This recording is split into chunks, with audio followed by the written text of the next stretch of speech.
Good to see you all.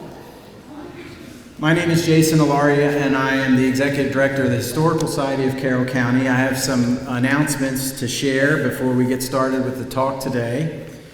Please help yourself to refreshments throughout the talk. It's okay to get up if you want another goodie or need a drink. That's not a problem at all. We want to first, right off the bat, give a shout out to today's sponsor, Terry Dioquino.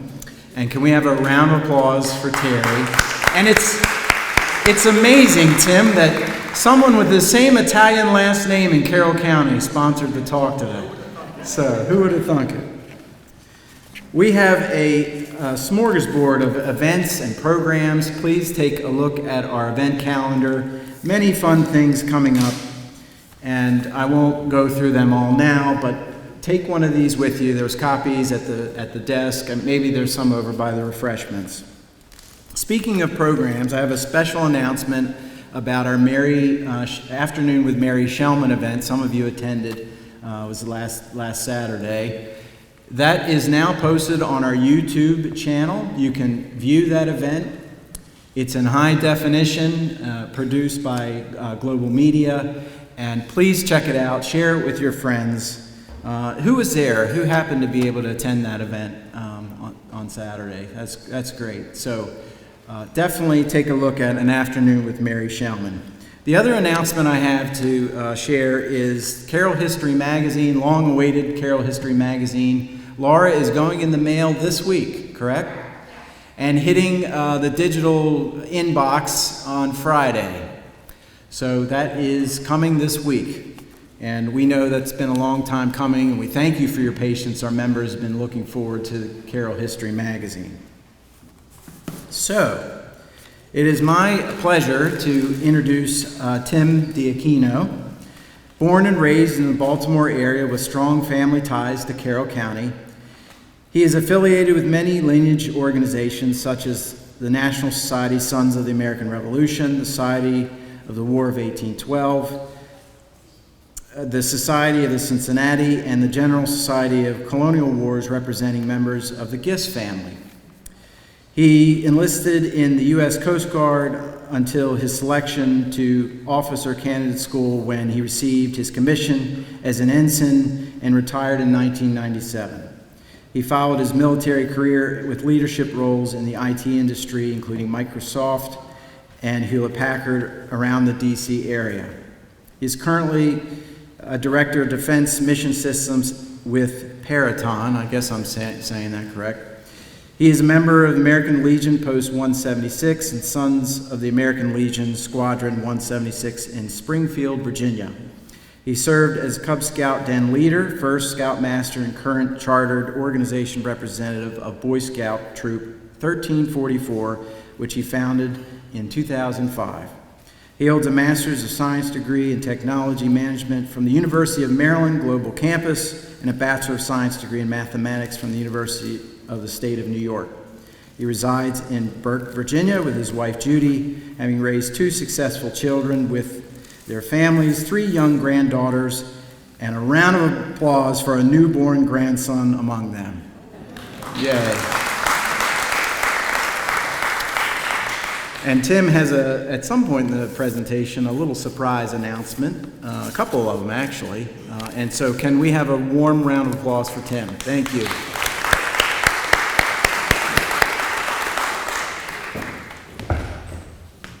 Thank you, Jason. Well, good afternoon, everyone. How's everybody doing today? Love that, love that. Every time I come back to Carroll County, it sort of grounds me, because you could well imagine what that little beltway around Washington, D.C. does every single day for people that live in that area, right? But it's always such a pleasure just, coming up off of 270, coming into Carroll County, and everything is nice, so. But, those type of drives and everything coming up here just reminded me of my childhood days. Certainly for my grandfather, would take me around Carroll County, go up to Hanover, go to Littlestown, go to Gettysburg. He worked, spent 44 years with C&P Telephone, and started just as a tree trimmer, on the poles back in the day. Worked himself up to the switchboard on Main Street there in the central office, and he just knew every nook and cranny of this county. So it's just absolutely great to be here. So thank you for having me, Jason. Thank you, Laura. Thank you for having me too as well. I want to talk a little bit about Joshua Gist, and I'm sure I've heard earlier some of the folks talking about going down Gist Road, and Friendship Valley and those type of names. And certainly for me, until I joined the Sons of the American Revolution 8 years ago, I really didn't put it together myself. And it was just by pure happenstance up in Tawnytown with my cousin, the two of us, his wife was in the Daughters of the American Revolution, that we really start crawling and walking through our ancestral patriot lineage there. And we landed on Mordecai Gist, which I'll talk a little bit about that, and he's certainly pretty famous for the state of Maryland. But little known that I really understood that he had a younger brother, Joshua Gist, that was right here in Carroll County too. And so that's what my discussion is today, and really proud to be able to share that with you. And he certainly has a very, very rich history here in Carroll County. Oh, I guess I can advance these. And that's a little bit about me that you heard Jason talk a little bit about that too as well.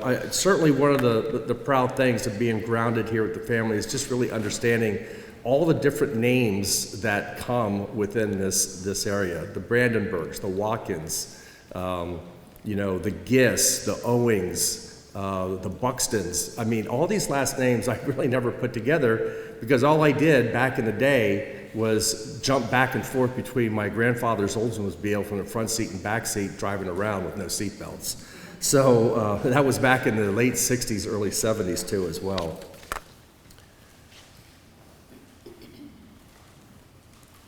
But let's talk a little bit about Joshua Gist. Joshua was born in Baltimore town, just north of Baltimore, well, actually in Baltimore there, and then, grew up certainly with his older brother, who was Brigadier General Mordecai Gist, and with his parents, Captain Thomas Gist and Susanna Cockey Gist, out on the Stone Hall Estate, which is a little bit north of Baltimore, just inside the Beltway there. His Baltimore County militia leadership is what really grounded him and really established his presence here. And you'll see by the end of the discussion here, he lived to a pretty ripe old age of 92 years old. And that's pretty phenomenal back then, back in the days in the late 18th and early 19th century. And he was certainly a big promoter of the newly established Carroll County in itself. He was born into a family deeply involved, in the colonial affairs. His father, Thomas Gist, was a very well-known landowner and community leader in Baltimore.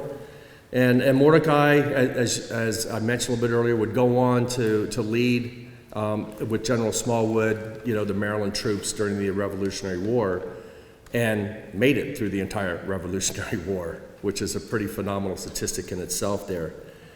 Joshua, along with the entire family, the Gist family, was educated at St. Paul's Parish School, where he really just, truly developed that strong foundational family baseline, of leadership. Military strategy would come obviously a little bit later there, and just really understanding, the structure of life. The influence of the Gist family itself there is certainly connected way back to 1682. Christopher Gist came over the Atlantic and settled in on the Eastern Shore, still working. I think I'm part of the first families in Maryland. I don't know which line it will be there, but that's where my Colonial Wars attachment goes to, is through Christopher Gist itself. His uncle Christopher Gist, and hopefully, how many people have known that Christopher Gist saved George Washington's life twice? That is I was pretty, it was a really profound, fact and discovery for myself there. In 1753, when George Washington was a young militia major and they were out in the Ohio Valley working their way out to Fort Pitt and everything, and eventually George Washington, as you know, was a major in the British Army there, along with General Braddock, that left out of Alexandria, Virginia, and was tasked by Lord Dunmore out of Virginia, the royal governor, to start discovering westbound out that way. So his uncle, Mordecai and Joshua's uncle, direct uncle, is Thomas's father, his brother, Christopher Gist, accompanied him on those survey runs and everything and saved his life twice. So fortunately, our commander-in-chief and our one of our, our big founding father survived because of that. So very fortunate for that. Joshua Gist, throughout his time and his 90 years of life there, spanned some pretty significant events in United States history. Certainly the American Revolution, here being grounded, in the militia, and then certainly the Whiskey Rebellion, which is pretty significant, because that was one of the and we'll talk about that in a second. Certainly one of the major engagements towards the tail end of George Washington's tenure as president in his second term. The War of 1812 happened, which we all are very, very proud of. That's the real revolution, right? War of 1812, we own that one. That's when we truly kicked the British out of the United States, aside from New York. We'll give the New Yorkers their part with the American Revolution. But we own the last step, with our feet kicking them on the back end. So we have that. And then certainly historically is the founding of Carroll County in itself, from both Frederick and Baltimore County in 1837. So he lived through the span of these big significant events, which is, which is pretty big. His land grants and early leadership here in 1782, that was since most of the commissions and your terms of enlistment in the American Revolution, the country was broke. We spent every dime of everything in order to supply our soldiers, our sailors, in order to fight the war, until the French, came in and helped form that alliance and really help offset that. But the only way that Congress can thank all the soldiers and sailors were by land grants. And it didn't matter whether you were part of the Continental Line, it was any type of service, man or woman, that provided that effort there. And so in this case here, the land grants that Joshua Gist were bestowed upon were right here in Westminster, right in the center. And you can see a picture courtesy of the Historical Society here is one of the earlier pictures of Friendship Valley called Long Farm. Initially he had he lived in a log cabin right off the Gist Road and Hook Road. You'll see that on the right hand side as you're heading southbound just south of the hospital. And it was a log cabin, and history marks it that one of the servants was not happy that city folks, if you would call Joshua, Gist city folks coming out, to Frederick County, to the west end of Baltimore County, burned his original home, and that was built in 1795 here. And it was rebuilt 2 years later. I don't know what happened to her. I did a lot of research, couldn't find out the disposition of her or whatever, but he rebuilt it, and the house that stands there today is the one that was rebuilt in 1797. So let's talk a little bit about the American Revolution. We're going to go through and sort of just mark through these times that Joshua contributed in supporting this here. Certainly for us here, Maryland played a huge, crucial role. That's certainly one of the proudest things that we as Marylanders should always take with us. And we don't get really the real due. I did find out earlier this year that there was, I think it's Gwynn's Island, that there was an engagement where Lord Dunmore sort of landed down there in St. Mary's County, but not a real battle per se in the American Revolution. But the Maryland line, which we'll talk a little bit about here in New York and throughout the entire duration of the American Revolution there, was always essentially George Washington's Delta Force. We as Marylanders in the Maryland line here were always parked and camped to the right of the headquarters tent of George Washington. And as we all know in our history and everything, to the right of a leader is what? A place of honor. So the Maryland line was always there throughout the entire war. The Maryland line was the one that was always up front, always engaging. The Maryland line was the one that was there to the very end in the Southern campaign in closing out the war. So it's something that we as Marylanders should be very, very proud of. And the Battle of Long Island that I note up there is really where Maryland established their legacy and really established their reputation.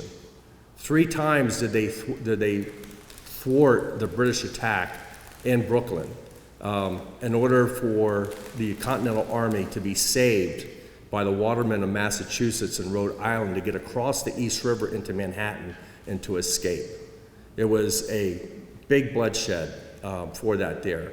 But the Maryland line, George Washington, General Smallwood, they were at a court-martial in Manhattan, and of course, Joshua's older brother, Mordecai, who was never tested in battle, was left in charge, and he's the one, with General Alexander. Those two, and the entire Maryland and Pennsylvania and Delaware regiments and everything fought off the British in order for the Continental Army to escape. That's a whole other news story. Hopefully I can get back and talk about that in October, a little bit about that engagement too as well. But that is a huge element for what we as Marylanders should be very, very proud of. Military service, while serving in Gist's battalion, that's Thomas Gist, that's his father's battalion.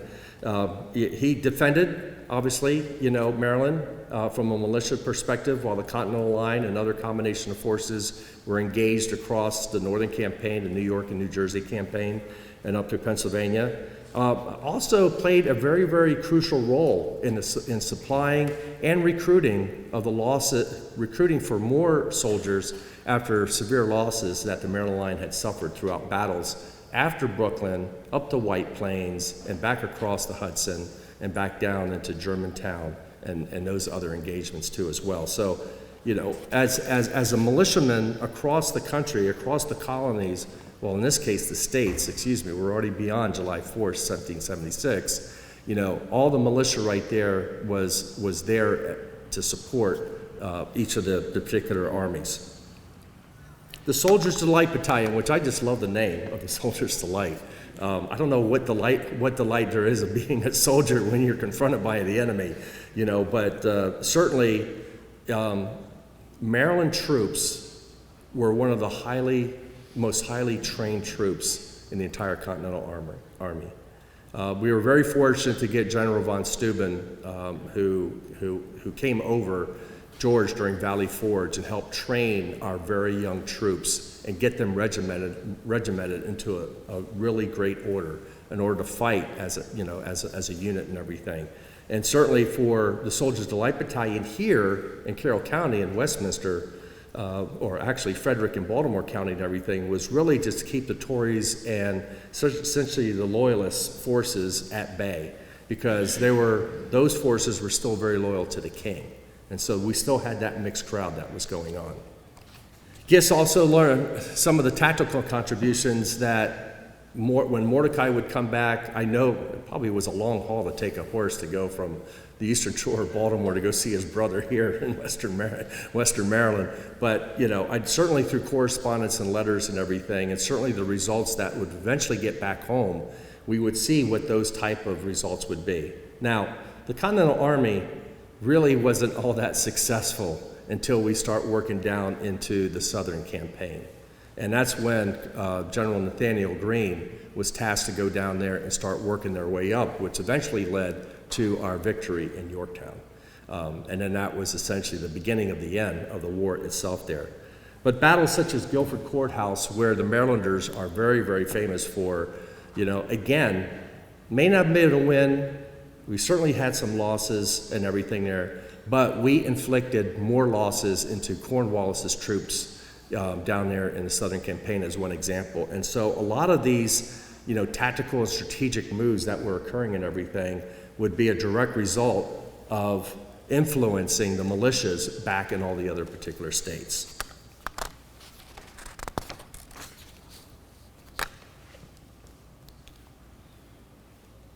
So what do we look at the strategy and contributions? The militia itself, I mean, it's local defense. It's the National Guard, per se.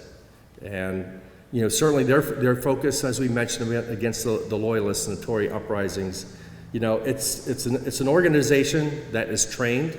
We prepare local forces. There were always asks recruiting of additional, you know, soldiers, you know, farmers, tradesmen, just all walks of life and everything to constantly backfill the losses that we were facing. It was a tremendous sacrifice and contribution, you know, that we all incurred. As we talked a little bit earlier about some of the Continental Army tactics and everything, the GIST Battalion worked complementary to the Continental Line. It was a partnership, and you may not be with your particular, you know, state militia, and you may be mixed with others. You know, certainly for Maryland, the Delaware Regiment, Colonel Haslett's first Delaware, they all, since they were small, we know they were all tucked in our little eastern shore, they worked side by side and fought side by side with the Marylanders throughout the entire war. And certainly the Pennsylvanians and the Virginia militia and Continental Line also worked as well. That coordination, everything was huge because what was it doing? It was a force multiplier. It really built the strength and the presence that we would have in the engagements against the British. So let's talk about another big event that came in after the war too as well, and that's the Whiskey Rebellion. How many folks remember the Whiskey Rebellion? I love it. I did the exact same thing. I shook my head no. I said, what is the Whiskey Rebellion? I mean, do I have to go to Kentucky, which really was Virginia, to get some bourbon, or what? I don't know. You know, do I have to go across the border into Canada to get some Canadian Mist or some Seagrams? I don't know. The Whiskey Rebellion, what was that? But it was certainly one of the thorns that George Washington faced, you know, in his second term as President of the United States. And Alexander Hamilton, how many people know Alexander Hamilton? How many people have a $10 bill in their wallet, which I need to have? That's got Alexander's. All right, that's great. That was a good laugh. Do you have it or you don't have it? I don't know. Okay, wherever those tickets are for the raffle or whatever, just put those $10 in there for me.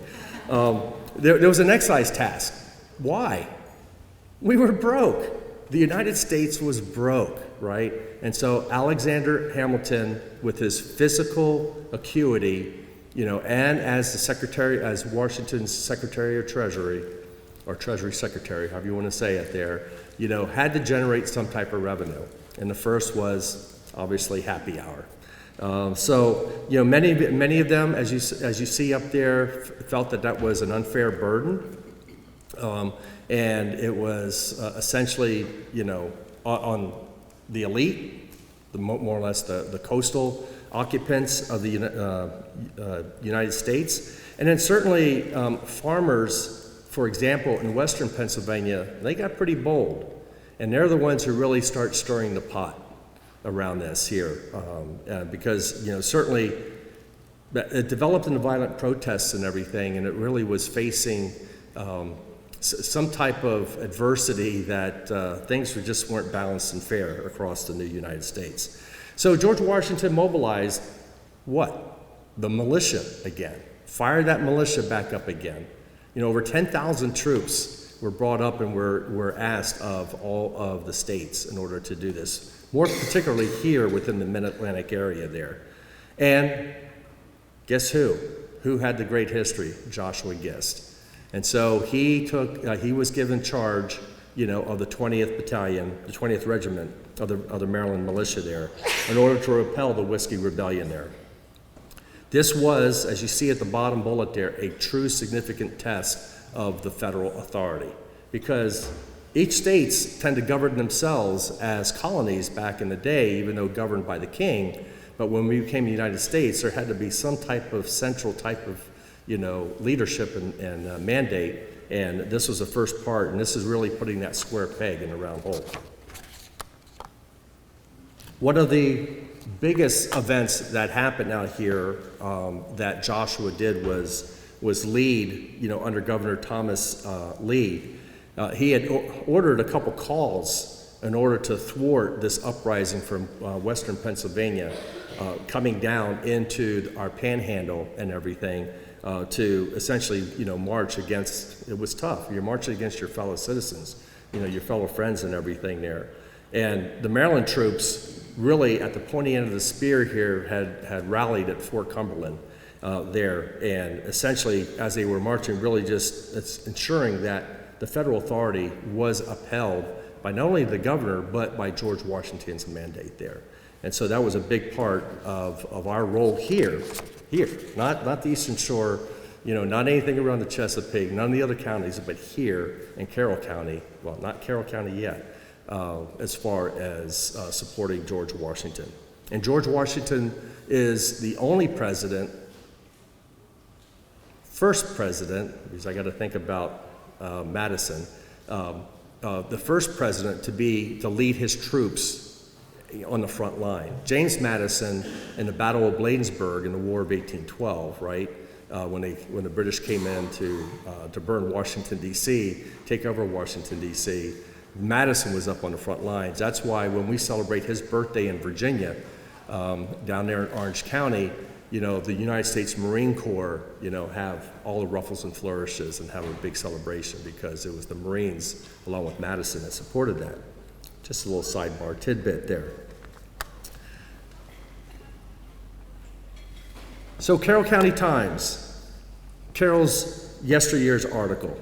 And this is sort of something I thought was like, I sort of got my chest pumped up a little bit there, because at this time I'm still going through this discovery, like, who is this, who's this Joshua Gist, this younger brother of the more famed Mordecai Gist?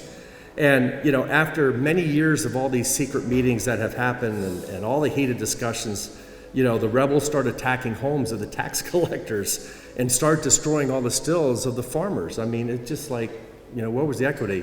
I think that's why everything shifted down to Tennessee and Kentucky, all the moonshiners. And as a sidebar, I can remember my grandfather, even in his day, back in the 20s, during Prohibition, would be out there by the Stone Chapel and stealing gin berries and making his own still. He was, now whether that's real or not, he certainly didn't have any in the basement of his bar, but he certainly told me about that, which was always pretty cool. You know how grandsons and grandchildren are always influenced by our grandparents. It could be the littlest thing one year, but 50 years later, it's like, I saved the world, right? So God bless them. So one of the things, our namesake at the Historical Society of where it resides is Miss Mary B. Shellman. And she described the signature Joshua Gist event, which occurred in Westminster here of the Whiskey Rebellion. And I'd like to read just a portion of that here from her article. And it goes as such. A mob of men known as the Whiskey Boys marched into Westminster and set up what they called a liberty pole. Becoming alarmed and knowing the personal bravery of Colonel Joshua Gist, who at the time commanded a company of militia, the 20th, he was sent for and responded immediately. I'm sure he wasn't happy getting up, but there's obviously a lot of ruckus going on here in town.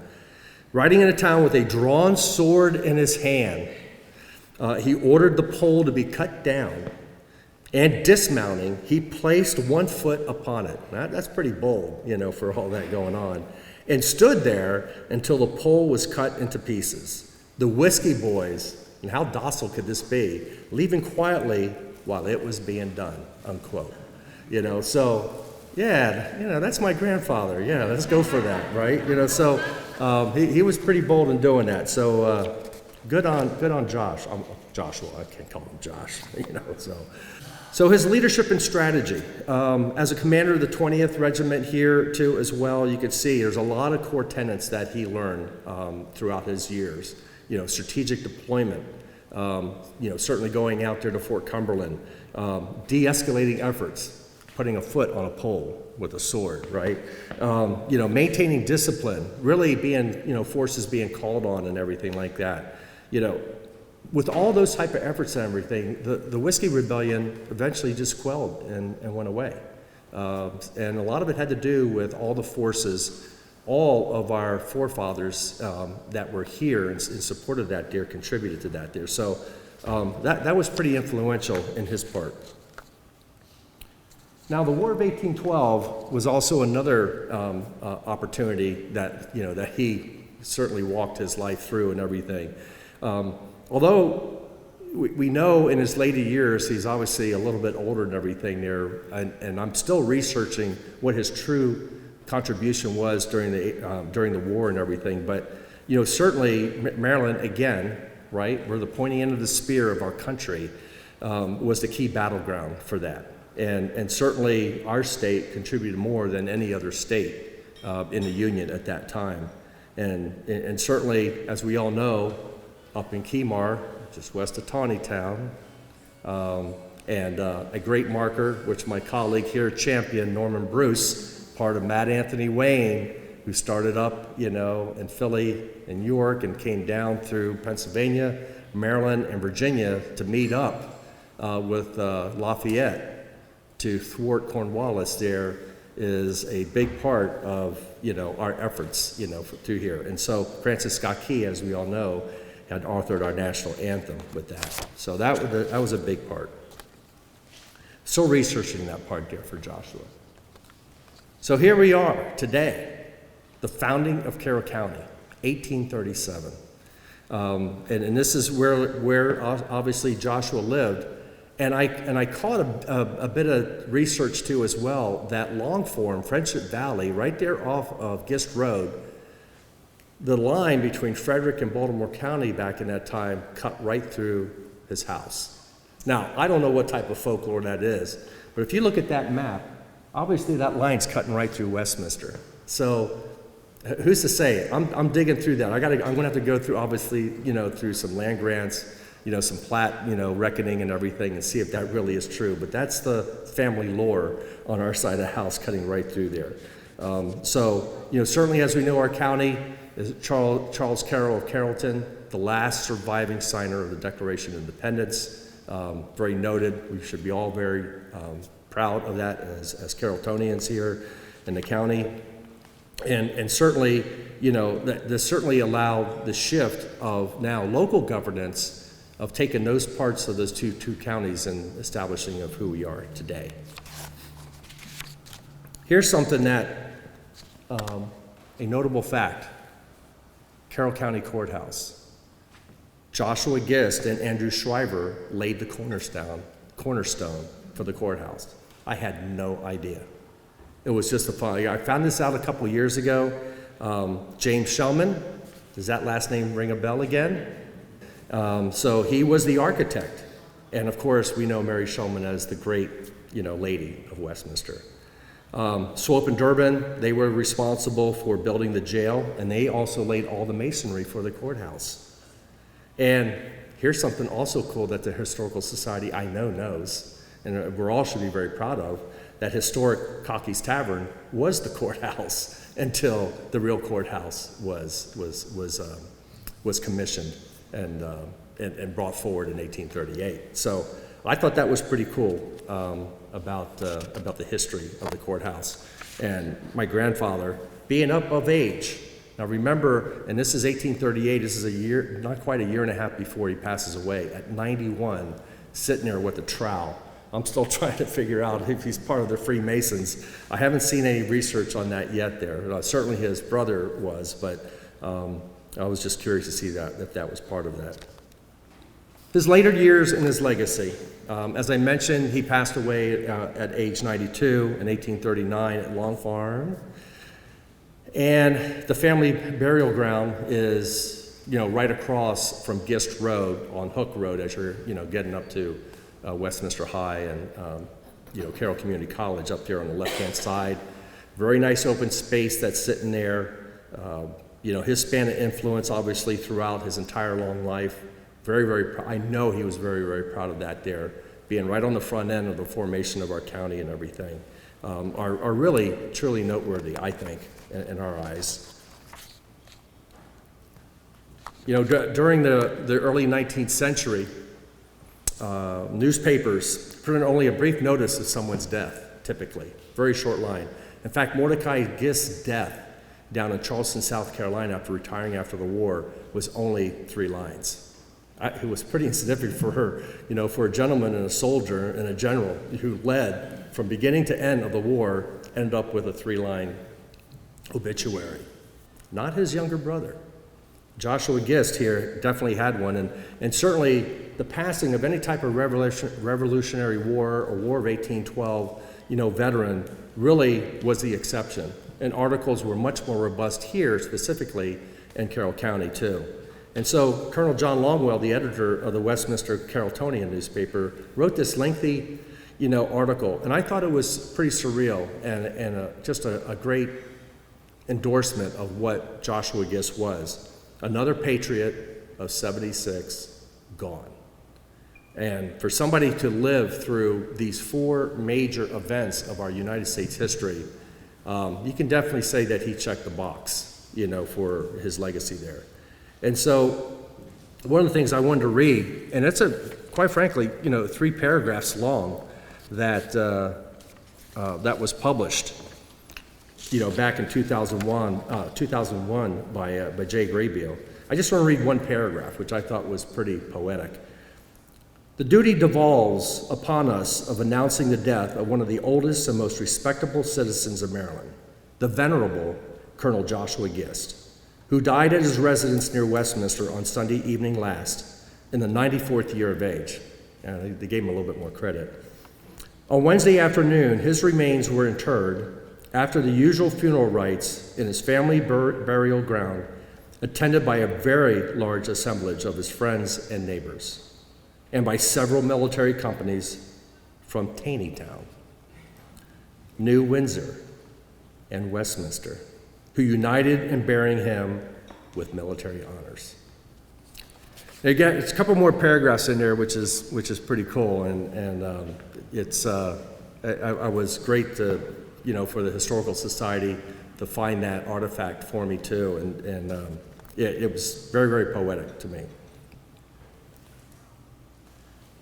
And so as we look here, the Gist Cemetery, as I talked about a little bit earlier here, and you can see the red circle, and then here's the Friendship Valley Farm or Long Farm. It still sits on about 4¼ acres, and so it just covers this whole area right there. So that parcel's still there, and then this little triangle right there. But that's where the Gist Cemetery is located.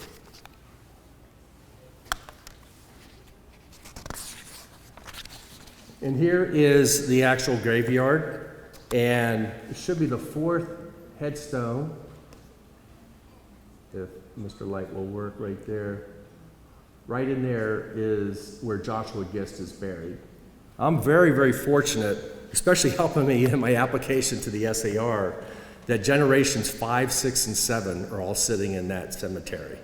My parents and my grandparents are out in Evergreen, out in Finksburg, and then my great-grandparents are off of Deer Park, off of Washington Road, so they're there. And then Mordecai, and of course Joshua's here. Let me say 8, 5, 6, 7, 8. And then Mordecai Gist is down in St. Michael's Church in Charleston, South Carolina. So very, very fortunate, made it pretty easy. Not so easy, obviously, if you're trying to, identify other family relatives, but that made it very, very easy. So comparing Joshua to other Maryland leaders that we know in our state, certainly Mordecai Gist, I've talked a little bit about him. William Smallwood. William Smallwood was our first general of the Maryland line that led us up to New York, in July, and met up with George Washington to fight in the Battle of Brooklyn, where the infamous Maryland 400, over 1,000 troops of Maryland, coming from Maryland. And I know on the agenda later on this year, you'll have our Maryland archivist, Owen Laurie. He'll be speaking. Owen, a very dear friend, has truly helped our Maryland society, and certainly helped me personally identify a lot more, relatives across there. And we do a huge event to celebrate August 27th, which is the real big date. It's August 23rd this year up in Brooklyn, New York. It's the 249th anniversary. So 250 years next year is going to be big. And it's funny that we, as the Maryland Society and the SAR, own that event in the middle of 8 million people in New York. Think the New Yorkers like that? Oh yeah, love that, love that. So, we own that event, and because it's us. And believe it or not, in Brooklyn, they hold the state of Maryland in high regard, because a lot of their Patriot ancestors and everything, they would not be there if it wasn't for the Maryland line. So it's something to think about too, as well with that.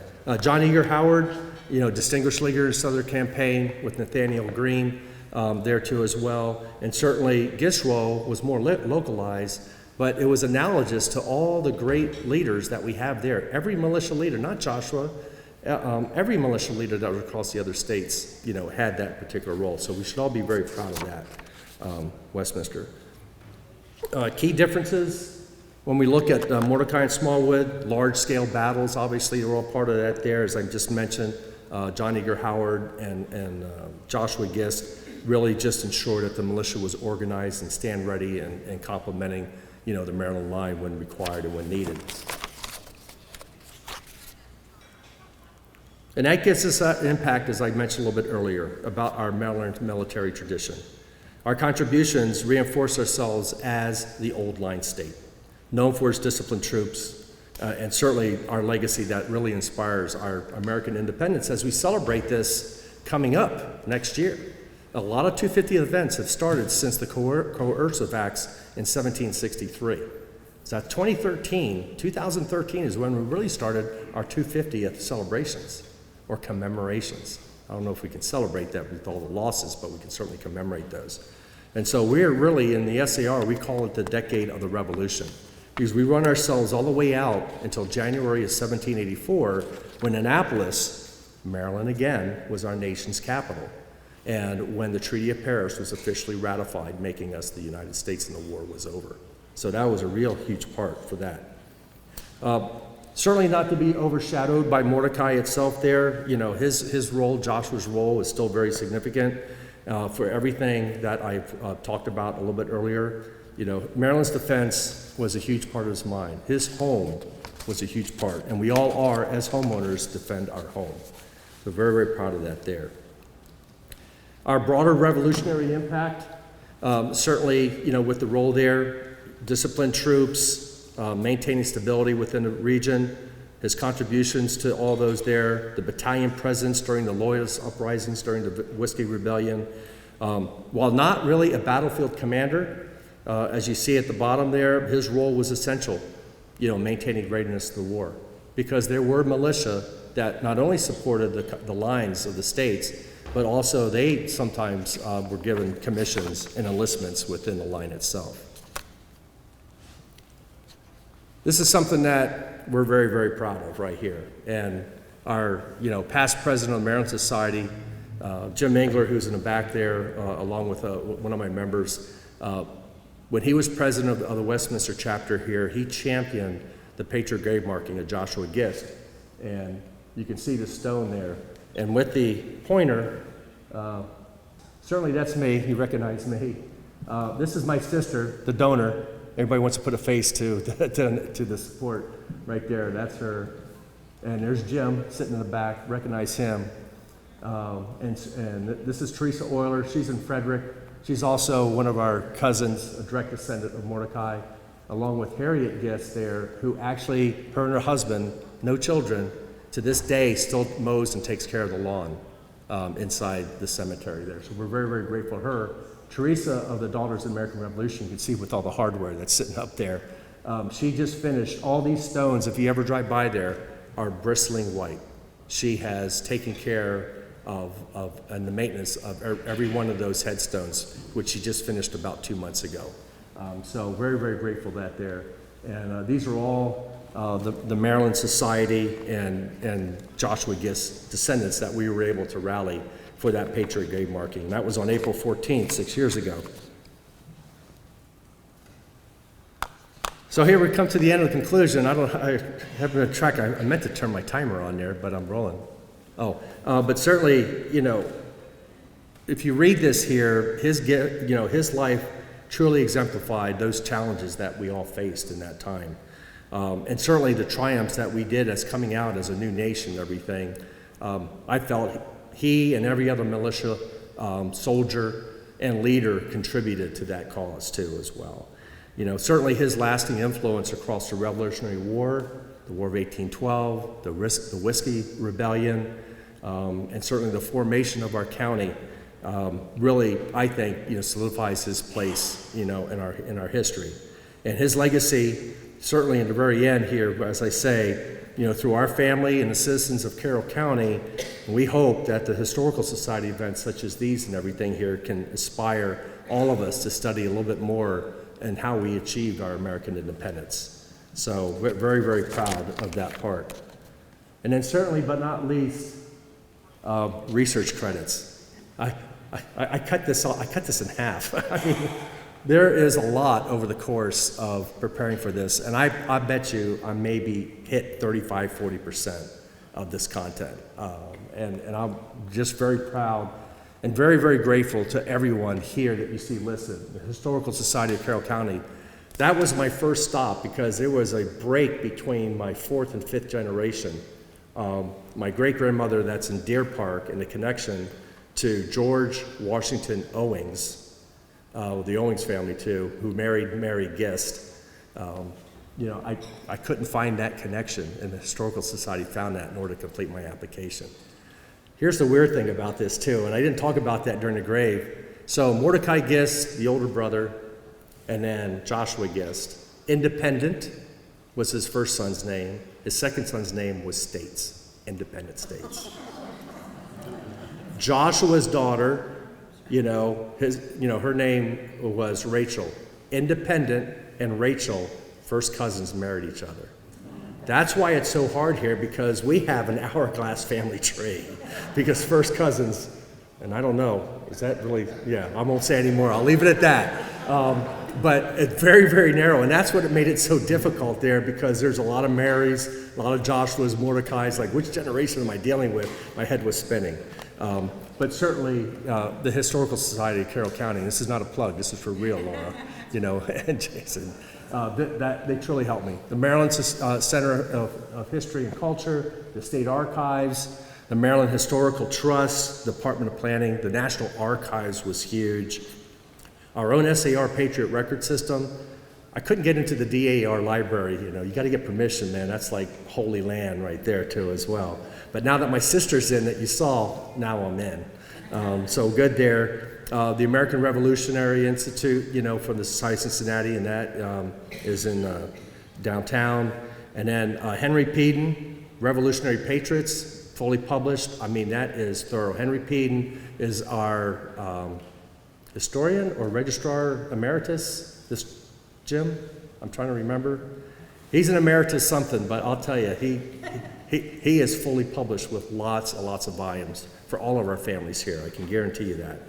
And then certainly Gene and Maxwell Dorsey here, Christopher Gist and Maryland and some of his descendants, and that starts at the very beginning when Christopher Gist came across. So thank you again for all the research help and everything in order to make this possible. And so a huge thank you for having me, and I'll leave it up to some questions, but what I want to do is something to make it a little bit fun. And I think, does everybody have like a little raffle ticket? Should. Anybody not have a raffle ticket? Did anybody not pay and get a raffle ticket? That's the part right there. Let's make that work.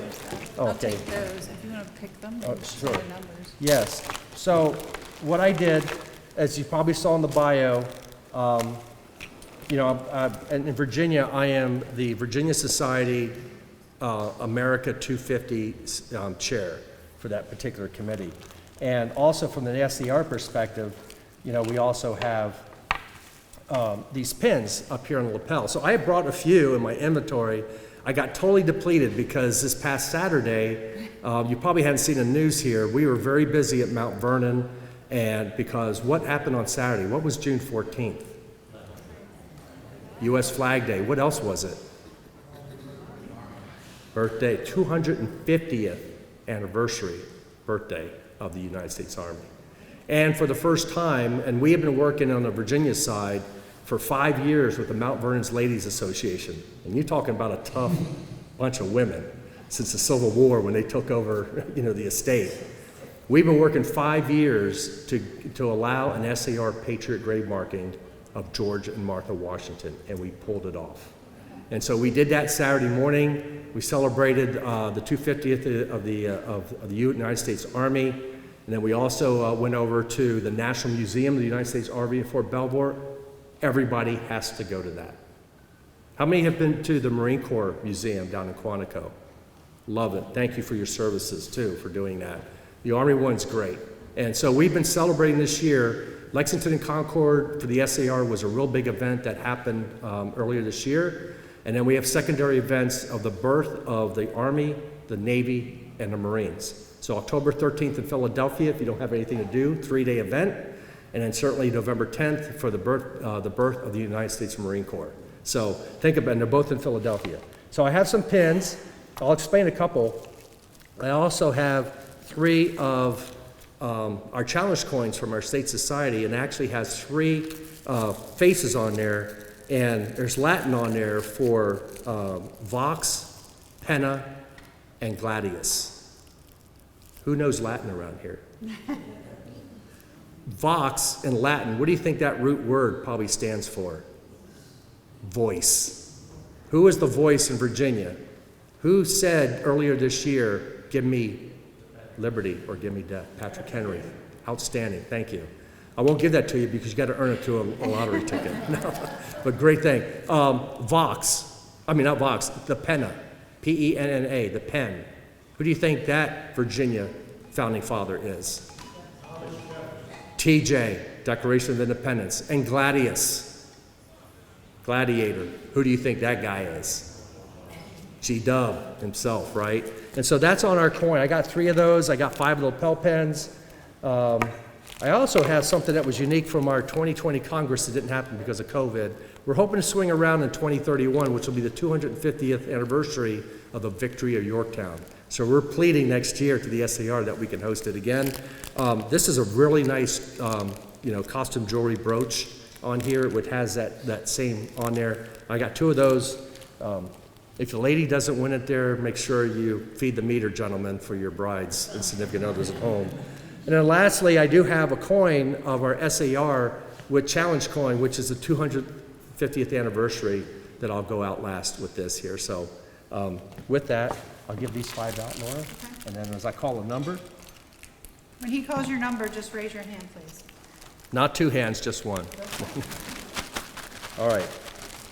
Let me know if I've shaken this enough. All right. The last 3 numbers are 477. 477. 6203 477. All right. I was just going to say, must be present to win. So, fantastic. That's great.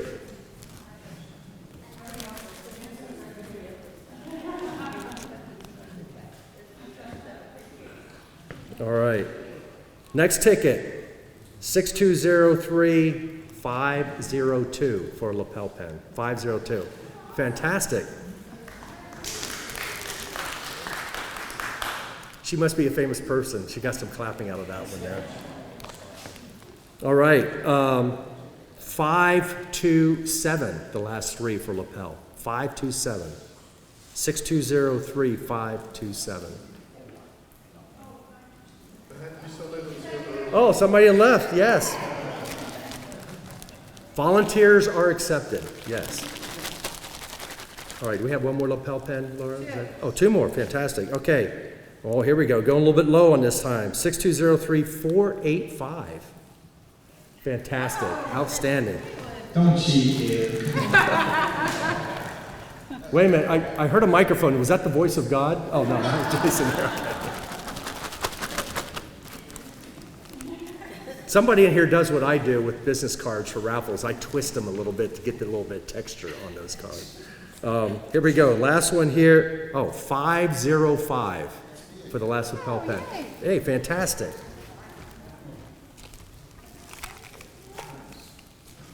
All right, these are the Virginia challenge coins right here. I have 3 of those. Okay. And the winning ticket number is, wow, there's no 4s. Another 516 for a challenge coin. But, oh, right up front there. You wanted a pin though, didn't you? You better go out there and trade. No, no, fantastic. Okay, great. And the next challenge coin, 531. I really feel bad for anybody who came in here early because I'm not hearing any 4s here. 531.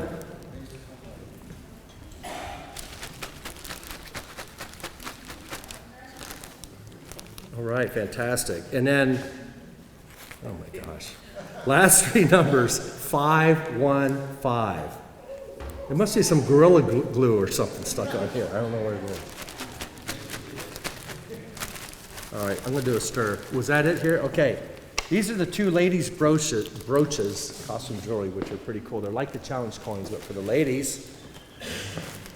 Okay, and 504. 504. Oh my gosh. I will look great on you, John. Must be prison wet. I'll find another one for you, John. Take it. You need it. Liz wants one. I know she does. All right. Very cool. All right, we're back down. Finally got a second 4. What the last brooch is 498. 498. Oh, fantastic. And for a lady. I love it. Fantastic. All right, this is my last giveaway before I get the shepherd's hook to come off the stage here. All right, this is our National Society Sons of the American Revolution commemorative challenge coin. And I won't be responsible for this. Laura, you pull this one. Okay. All right, thank you, ma'am. Well, I'll tell you, I feel bad for the 4s this afternoon here. 6203510. 510. Must be present to win. There she is. Fantastic. Congratulations. All right. Well, that concludes the fun and frolic for me today here. Thank you. You've been a wonderful audience. I truly appreciate you being here. Thank you. Oh. You'll be sticking around if folks have some questions. You'll be sticking around. But could you speak to this little treasure that was brought over, that you helped discover? Yes. On the historical side? Oh, I lost my slide. That's okay. Thank you. So, how many recall? Oh, there you go. How many recall on my 3rd slide, not including the title slide, a picture of who after me? Of course, my picture is very important, but the slide after that, it was a color photo of who? Joshua Guest. And I've seen black and whites of this, and when Lord Jason, you know, when I made my appointment a couple of weeks back here to do my final research, or at least my continuing research, I came across, I saw pictures of references to Joshua Guest with a black and white. And tucked away in the back of one of the folders that Jason was able to pull out there was the real watercolored picture that you saw on the screen of Joshua Guest that came out of Long Farm, Friendship Valley, in the home in 1937 when the last Gist had to sell, unfortunately. And we gave up that continuous run of the Gist family in there. And so, I know Jason's going to watch this with watchful eye here. It is up here. Please come up here when you have an opportunity and look at this here. This is a treasured memento because I don't know of any other artifact that came out of the house there. And I'm just so proud that the Historical Society has that in safekeeping. So, Jason, thank you so much for bringing that. And thank you, Tim, for your talk today. So please stick around if you've got questions for Tim. Mix and mingle, make yourself at home, and thank you for being here. There's a